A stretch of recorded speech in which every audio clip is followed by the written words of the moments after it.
In this video, I'm going to show you how to create a flat sheet lithographic estimate in PrintPoint. I'm going to start by going to my estimate list view. I select the new button, select the customer I would like to use. I can create a new customer if it's someone that's not in my list yet. Select the contact I'd like to use. And now I need to enter my project name. In this case, my project name is going to be Print 18 Expo Literature. Now I need to add a new item to my estimate parent. I need to do offset, same thing as lithographic, just a different term. In here, I'm going to start with my job name.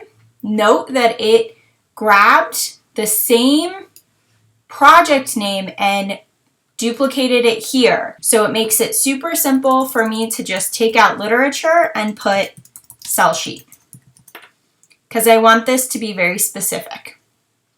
I hit tab or click into the item description, and here is where I can scroll to find what I want, type in what I want, or I can add a new item. I'm going to type in cell sheet and hit my enter key to have it fill in. In this case, the part is going to be a dash because I don't have a second part to this item. It's a unit, not a book, and I have one original because I only have one version of this cell sheet. Next, I select my press. And now I'm going to use the paper filters to select the paper I would like to use.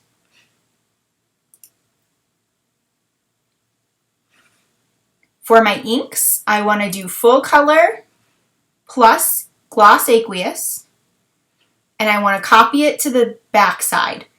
So now I see I have full color plus aqueous on the front and full color plus aqueous on the back. Click OK. My finish size is 8.5 by 11, which is perfect. It's not folded. The flat size is 8.5 by 11. Press sheet size is already filled in properly. If we look over here, we have our press sheet size layout, and we have our parent sheet layout. If I want to see more information on that, I can go to the visual setup, and this gives me more details, but there'll be more on this in another video. At this stage, I can change my quantity over here. I can also add post-press items and pre-press items that will be covered in another video.